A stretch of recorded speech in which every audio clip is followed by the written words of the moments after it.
Assalamualaikum warahmatullahi wabarakatuh. Perkenalkan, saya Ervita Aprilia Rahman dengan NIM 28920500040, mata kuliah perpajakan dengan dosen pengampu saya Bapak Muhammad Taufan Nugroho, Fakultas Manajemen Ekonomi dan Bisnis, Universitas Pancasakti.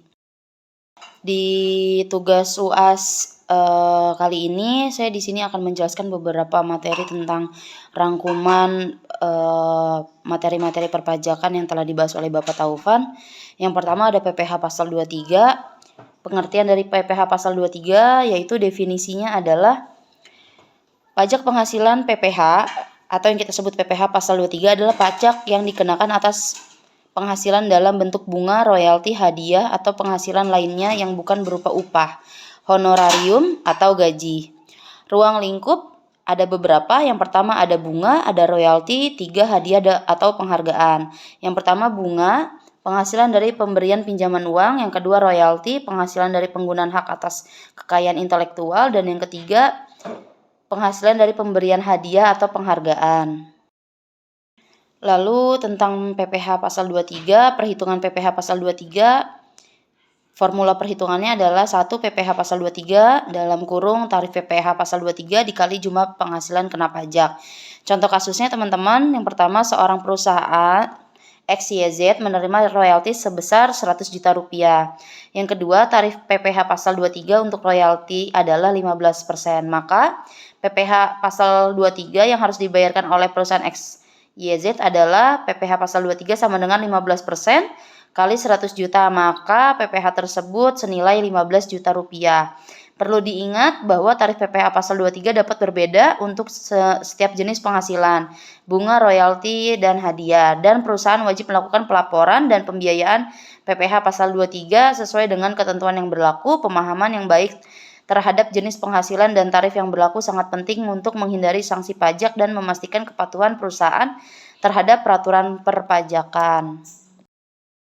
Lanjut, ada PPh pasal 24, pengertian PPh pasal 24. Yang pertama definisi pajak penghasilan. PPh pasal 24 adalah pajak yang dikenakan atas penghasilan dalam bentuk gaji, upah, honorarium, atau pembayaran lainnya kepada wajib pajak yang merupakan orang pribadi.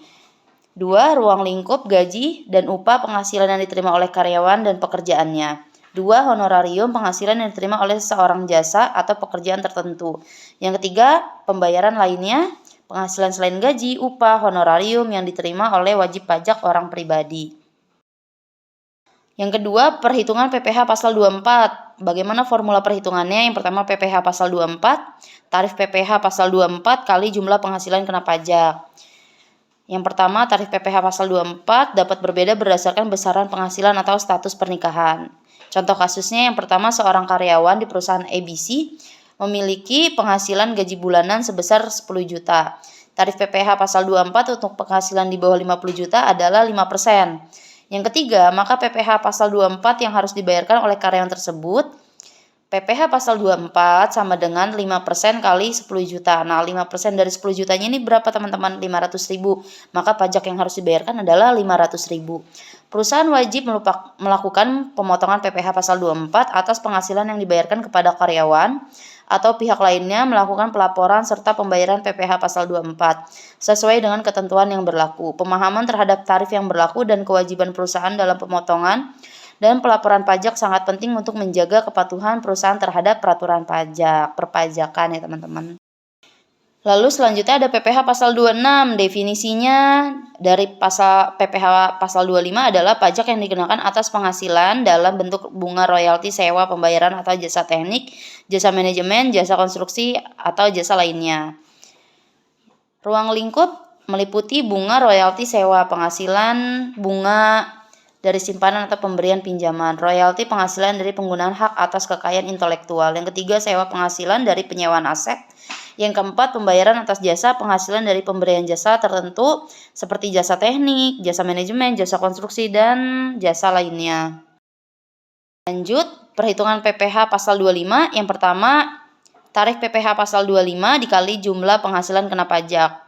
Tarif PPh pasal 25 berbeda-beda tergantung pada jenis penghasilan. Tarif ini dapat ditentukan berdasarkan ketentuan yang berlaku.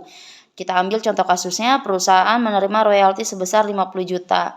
Tarif PPh pasal 25 untuk royalti adalah 15% ya teman-teman. Maka PPh pasal 25 yang harus dibayarkan oleh perusahaan tersebut adalah 15% dikali 50 juta, maka pajak yang harus dibayarkan senilai 7.500.000. Perusahaan yang menerima penghasilan yang termasuk dalam ruang lingkup PPh pasal 25 berkewajiban melakukan pemotongan PPh, melaporkan serta membayarkan pajak tersebut sesuai dengan ketentuan perpajakan yang berlaku. Perusahaan perlu memahami jenis penghasilan, tarif yang berlaku, dan kewajiban pelaporan untuk memastikan kepatuhan terhadap peraturan perpajakan. Ada lagi tentang PPh pasal 26. Definisinya di pasal 26 adalah pajak yang dikenakan atas penghasilan dalam bentuk dividen yang diterima oleh wajib pajak orang pribadi atau badan. Yang kedua, ruang lingkup dividen, pembagian laba perusahaan kepada pemegang saham atau pemilik modal. Perhitungan PPh pasal 26, formulanya adalah PPh pasal 26, tarif PPh pasal 26 dikali dividen yang diterima. Tarif PPh pasal 26 biasanya ditetapkan berdasarkan ketentuan yang berlaku untuk wajib pajak pribadi, badan, tarif dapat berbeda-beda. Contoh kasusnya adalah seorang pemegang saham menerima dividen sebesar 20 juta. Tarif PPh pasal 26 untuk pemegang saham adalah 10%, maka PPh pasal 26 yang harus dibayar oleh pemegang saham tersebut adalah 10%-nya dari 20 juta, maka 2 juta rupiah yang harus disetorkan ke badan pajak. Wajib pajak yang menerima dividen berkewajiban membayar PPh pasal 26 sesuai dengan tarif yang berlaku.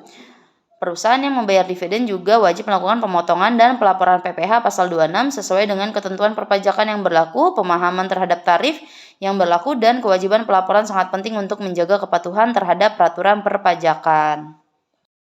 Lanjut, PPN. Definisi pajak pertambahan nilai yang kita sebut singkat PPN adalah pajak yang dikenakan atas penjualan barang dan jasa yang dilakukan oleh pengusaha baik orang pribadi maupun badan dan subjek pajak PPN.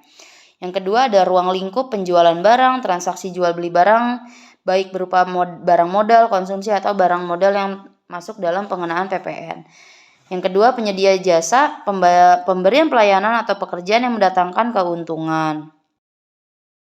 Mekanisme pemungutan PPN, tarif PPN. Tarif PPN umumnya ditetapkan sebagai persentase atau harga jual atau nilai pelayanan. Tahap-tahap pemungutan, yang pertama ada pemungutan pada tahap produksi. PPN dikenakan pada setiap tahap produksi barang atau penyedia jasa. Yang kedua, pemungutan pada tahap distribusi. PPN dikenakan pada setiap tahap distribusi barang atau pelayanan. Yang ketiga, pada tahap konsumsi. Pada tahap penjualan akhir kepada konsumen, PPN dibebankan pada harga jual.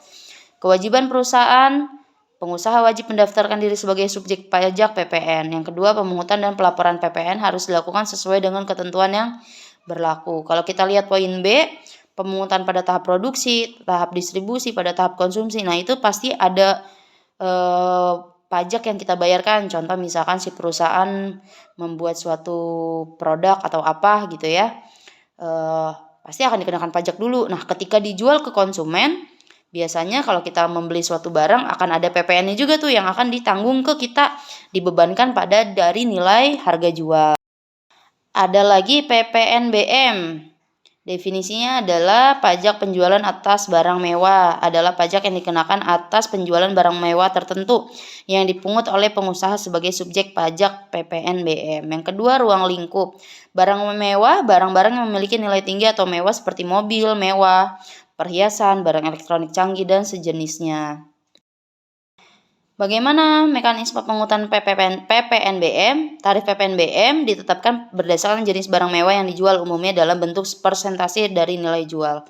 Yang kedua, subjek pajak. Pengusaha yang menjual barang mewah diwajibkan menjadi subjek pajak PPNBM dan melakukan pemungutan atas pembeli.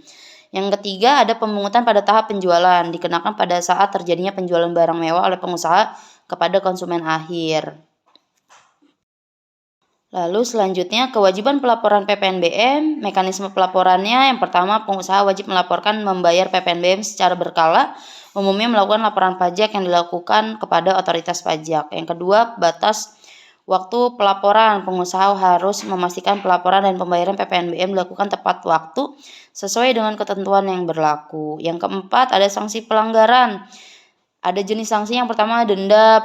Pengusaha yang melanggar ketentuan pajak PPNBM dapat dikenakan dengan sesuai dengan tingkat pelanggaran. Yang kedua, sanksi administratif. Otoritas pajak dapat memberikan sanksi seperti penundaan atau pencabutan izin usaha. Yang kedua, ada besaran sanksi. Besaran denda dan sanksi administratif ditetapkan berdasarkan tingkat pelanggaran dan kebijakan otoritas pajak. Pemahaman yang baik tentang mekanisme PPNBM, kewajiban pelaporan, dan sanksi pelanggaran sangat penting untuk menjaga kepatuhan perusahaan terhadap peraturan perpajakan dan menghindari potensi sanksi dari otoritas pajak. Mungkin segini aja kali ya teman-teman penjelasan saya mengenai ada beberapa PPh pasal 23 hingga pasal 26, lalu tentang sedikitnya rangkuman tentang PPNBM, baik itu tentang definisinya, terus batas pelaporannya, jenis sanksinya. Mungkin teman-teman bisa cari di beberapa referensi lainnya. Segitu aja penjelasan tentang UAS materi perpajakan kali ini. Saya undur diri. Wabillahi taufiq wal hidayah. Wassalamualaikum warahmatullahi wabarakatuh.